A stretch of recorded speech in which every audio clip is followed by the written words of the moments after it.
मैं शाम से स्टार्ट कर रही हूँ क्योंकि मैं सुबह से कुछ भी अपना ब्लॉग नहीं बना पाई। तो मैंने सोचा आज का ब्लॉग मैं शाम से स्टार्ट कर देती हूँ, मतलब इवनिंग टाइम से। और अभी टाइम हुआ है 4 बज के, मतलब शाम हो गई है, मतलब 4:30 बज चुका है। और अभी मेरे दोनों बच्चों का स्कूल से आने का टाइम हो चुका है। मैं डेली आप लोगों से उनके स्कूल जाने का रूटीन बताती हूँ। आज उनका स्कूल से आने का रूटीन है, मतलब आज शाम का टाइम 4:30 बज चुके हैं, तो उन्हें आते आते 15 से 20 मिनट लग जाएगा। तो मैं उनके आने से पहले थोड़ा सा उन लोगों के लिए चाय दूध बनने रख देती हूँ। चलिए मैं पहले दूध बनाती हूँ दोनों के लिए, उसके बाद अपना काम स्टार्ट करती हूँ। और अभी कहीं जाना भी है आज शाम में, तो मैं आप सभी को लेके भी चलूँगी।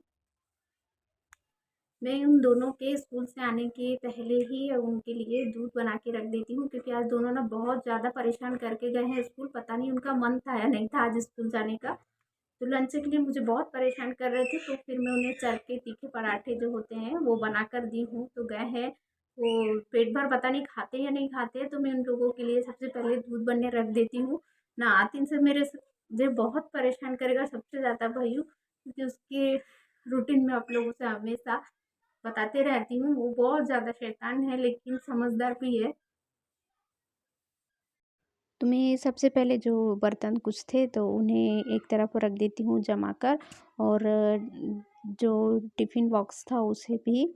उसके बाद मैं उनका दूध गर्म होने के लिए रखूँगी। और अभी मुझे अब छत पे से कपड़े भी उतार कर लाना है, क्योंकि काफ़ी देर हो चुकी है। उन्हें पलटा कर आई थी मैं एक बार, क्योंकि आज मौसम बहुत ख़राब था ना पानी का, इसलिए उन्हें 2-3 बार, एक बार पलटा कर ही सुखाया है आज।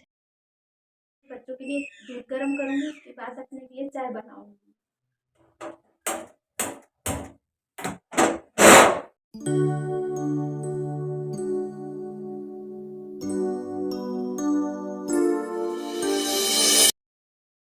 और चाय वगैरह बनाकर पी ली थी हम लोगों ने, और मेरे बच्चे भी स्कूल से आ चुके थे।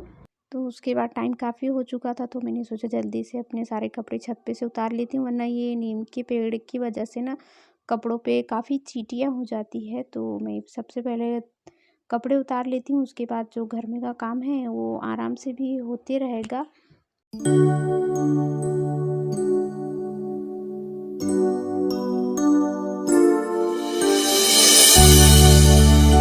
और घर का काम निपटा कर देखिए मैं क्या पसारा फैला कर बैठी हूँ अपने घर में, चूड़ियों का, मेकअप का सारा सामान। तो मतलब मुझे भी जाना है शादी में, तो बस उसी के लिए मैं अपने चूड़ियों का सेट देख रही थी, क्योंकि मैं चूड़ियों का सेट तो बना कर नहीं रखती। और मेरे साथ-साथ ना बच्चे भी बहुत ज़्यादा फैला कर रखे था पूरा सामान।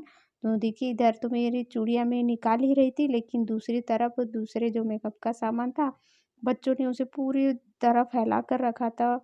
और मैं अपनी चूड़ियों का सेट बनाकर तो नहीं रखती हूँ, तो मैं जब भी पहनती हूँ तो डायरेक्ट कंगन के साथ चूड़ियों को सिंपल सा सेट बनाकर पहन लेती हूँ, क्योंकि मुझे उतना कुछ तो बनाना नहीं आता है और ना ही ज़्यादा मेकअप करना। सिंपल से मैं देखिए एकदम सिंपल सा चूड़ियों का सेट बना लेती हूँ 3 कंगन के बीच में, और चूड़ियाँ बस इसी तरह से पहनती हूँ मैं अक्सर, ज़्यादा कुछ भी नहीं।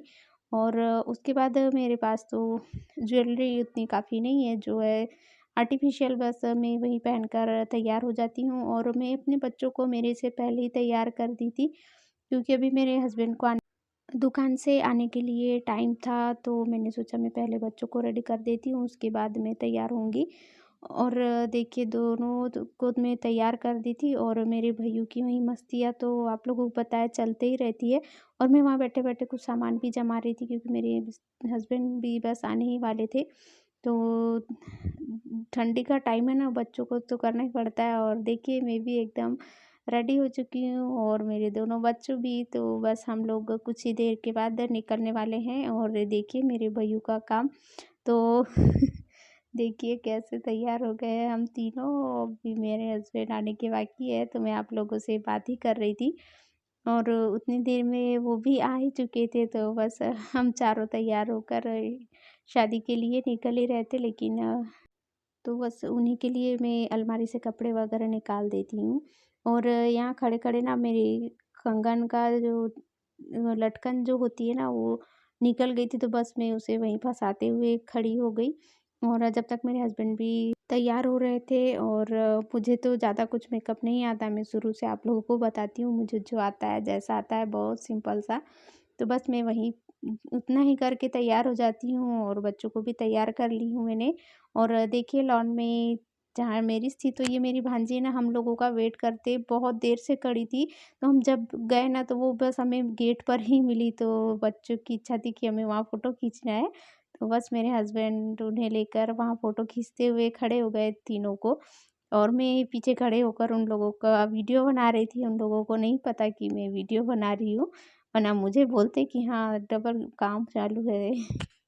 और यहाँ मतलब बारात भी लगभग आ ही चुकी थी, शादी लगने की तैयारी हो रही थी, और सभी लोगों का आना-जाना चालू ही था। काफ़ी भीड़ थी देखिए। और अभी फिर हम अंदर गए वहाँ से, तो मैं डायरेक्ट दुल्हन के पास उसके रूम में गई, और ये रिलेशन में ना हमारी भांजी लगती है, और मैं इनके साथ और भी ब्लॉग बनाई थी। तो देखिए मैं उसके साथ फ़ोटो खिंचाने लगी, और मैं आप लोगों से कह रही थी मैं, और इसका वीडियो बनाने के लिए मैं अपनी भांजी को दी थी, लेकिन शायद उन लोगों से ना वीडियो ऑफ हो गया था शायद, इसीलिए उसमें का काफ़ी जो वीडियो बनाई थी ना वो कट चुका है, तो मैं ज़्यादा नहीं बना पाई वहाँ, और मैं ज़्यादा यहीं का बनाई थी वीडियो, नीचे का कुछ भी नहीं, तो फिर मुझे नीचे का वीडियो बनाना पड़ा।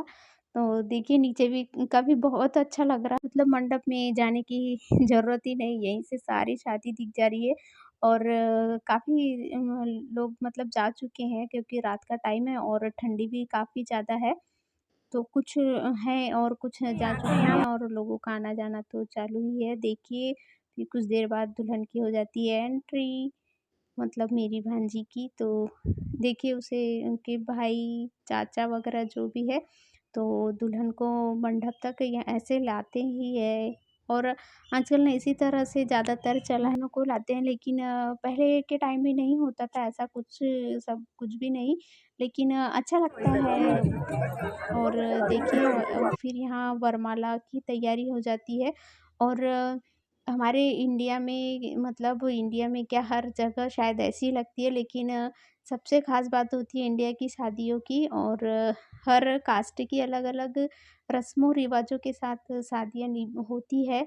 तो हमारे हिंदू कास्ट में तो पवार समाज में ऐसी ही शादियाँ होती है, मतलब हरा मंडा डाला जाता है, और वहाँ दूल्हा-दुल्हन को खड़ा कर कर शादियाँ लगाई जाती है।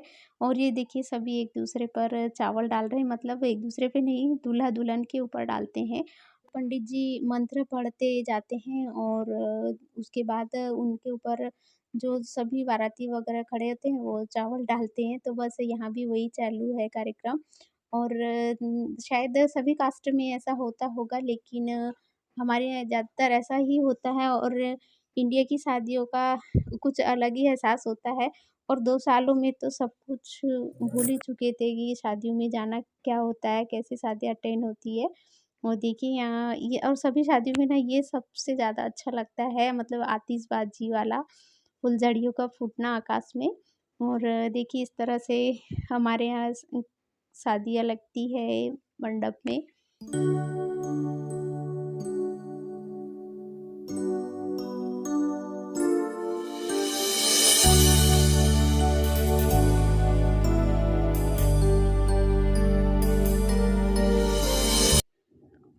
और शादी लगने के बाद हम लोग डायरेक्ट खाना खाने चले गए। हमने सोचा फेरे वगैरह तो होते रहेंगे, क्योंकि वहाँ काफ़ी ज़्यादा भीड़ हो चुकी थी और टाइम भी काफ़ी हो रहा था, तो हम लोग सीधे खाना खाने के लिए सभी लोग पहुँच गए। और देखिए यहाँ भी काफ़ी भीड़ थी शादी लगाने के टाइम।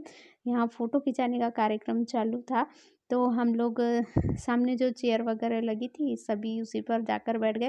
और मैंने सोचा यहीं बैठकर थोड़ा-सा अपना वीडियो भी बना लेती हूँ, तो पीछे दीदियाँ बैठी थी, और बच्चे भी मेरे आस-पास ही थे सभी। तो मुझे वहाँ बैठा देखकर सारे बच्चे भी आकर वहीं आजू-बाजू बैठ गए मेरे। और देखिए काफ़ी लोग जा चुके थे, और ये बड़ी वाली दीदी थी, तो हमारे घर के पास में ही है लॉन, तो वो पैदल ही चले गए, और हम लोगों को जाने के लिए टाइम था अभी। तो एक-एक करके ना सारे बच्चे हमारे आगे-पीछे आके बैठ गए, तो ये मेरी सबसे बड़ी भांजी, उसके साइड में मेरी बेटी चंचल आके बैठी, उसके साइड में दूसरी, तीसरी, एक-एक करके ना सारे बच्चे मेरे आस-पास आके बैठ गए और हम लोग वहीं बैठे थे और काफ़ी ठंड लग रही थी और आप लोगों से सभी हाय कर रहे हैं, देखिए, एक-एक करके और मैं इन सभी लोगों की आप लोगों से बात करवाती, लेकिन आस-पास ना काफ़ी साउंड था इसलिए नहीं करवा पाई और आज का ब्लॉग आप लोगों को कैसा लगा कमेंट करके ज़रूर बताइएगा और मेरे चैनल को सब्सक्राइब, लाइक करना बिल्कुल मत भूलिएगा। थैंक